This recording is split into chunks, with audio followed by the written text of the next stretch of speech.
your thoughts within this right here. This is the boundaries of your thinking. This is where I am going to put my mind onto heavenly things. In other words, as a leader, I have a responsibility. I have a role as a royal priesthood. In other words, what are you thinking about? Are you thinking about all the things that you don't have or all the things that you want? Or are you thinking that in reality you serve a living God? When we start talking about this thing, we're talking about setting boundaries. That's what he talks about. It means to set a boundary around your thoughts. I do not think this. I don't need this. It's easy. I would love to have a brand new truck. Love it. Until I get that brand new paint. And I have to ask myself this question. Self, what do I want? I want to work less. Seriously. I want to work one day, probably springish summers. I'm going to be moving and I'll be taking a cut and pay. I'll be changing and I'll be working a 4-day work week. Unless I can figure out a way to renegotiate everything to where I will work longer during the day and keep the same pay. That's my ambition. So I want to keep the same pay, but I want to work less because I need time.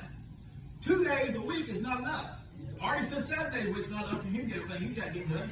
So the thing is that here we go. We're sitting there and we're setting our minds, my thoughts. If I go and buy a brand new truck, guess what I have to do? How much work? For how many years? 27,000 years to pay for a new truck. I don't want a new truck. I don't need a new truck. I'm gonna be like Artie. He's got white girl, I got black girl. So there you go. But the thing is that we're talking about set your mind. In other words, set your heart. In other words, what do you desire by this boundary? If we put a boundary around every one of our thoughts and our desires, oh my gosh. You know, it's just like I told my boss's wife Friday. I said, now hey, I really need you to do me a favor for me today. She said, what's that? I said, I need you to go work out for me today because I really don't want to go work out today. But I want the games. Think about that. I want the games, but I want you to work for me, but I want the games. So I told my wife, I said, I bought this book because I know it's now time that I change my thinking. I have been beat down to this fact of, well, I'm going to do this, and this is going to be going to me. I do not think enough about engineering my future. How I can change my thinking. In other words, what can I start doing?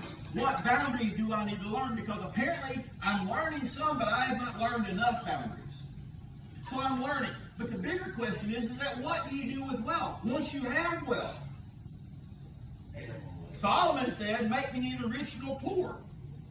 Do not make me poor that I will steal and bring you shame, but don't make me rich that I'll forget you. Some people have been blessed so much they don't need God no more.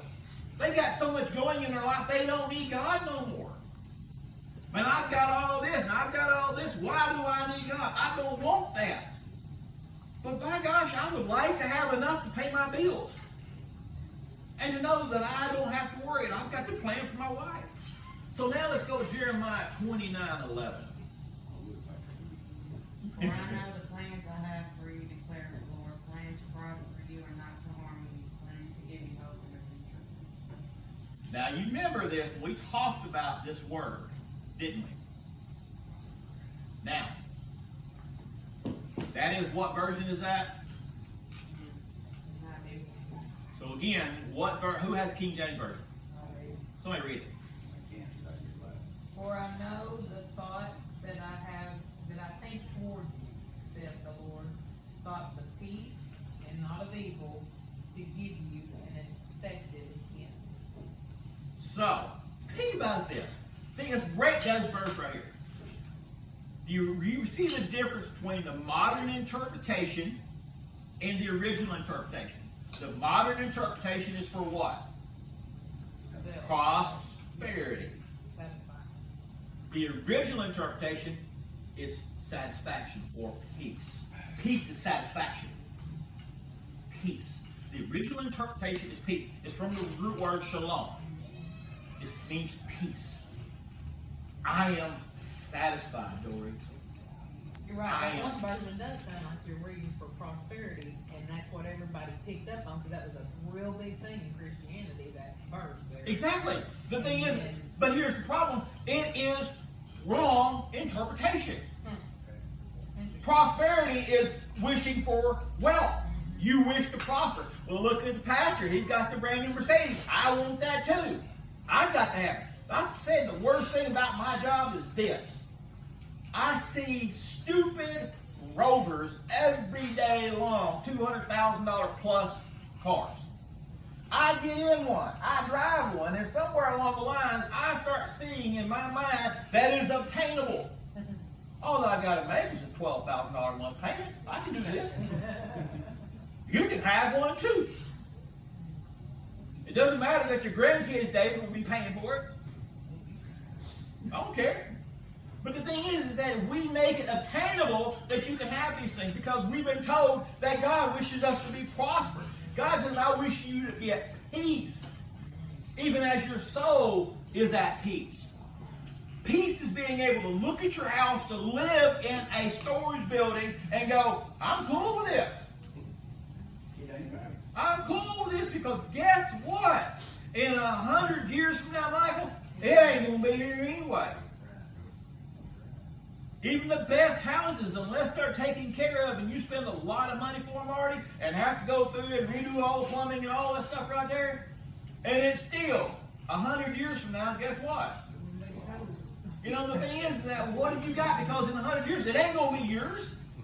The Bible talks about even what good is it for you to work your tail off, to save this money up, to give it to somebody who's never had to work for it, because I go by my mom and daddy's house all the time. And it belongs to somebody else. Because they sold our home. Okay, you did it. Mom and daddy don't live there anymore anyway, so I don't give a crap. It doesn't matter to me because the wealth matters not to me. The whole deal. I'm going to shut up. I'm not going to go this. So, the thing is that now, thoughts of peace and not of evil. To give you what? What was the last word? To give you what? No. To give you an expected end. Now, think about this thing. Why do we not have Who's expected in? How? His or what we expect? The thing is that if you curb your thoughts, in other words, if we set our affections, we've put our mind upon where we are wanting to end up at. We've served, we've done all these things. That is the expected end. Okay, got it. Now, when we talk about looking at our world, we sit here and how somebody go Proverbs 23, 1 through 7.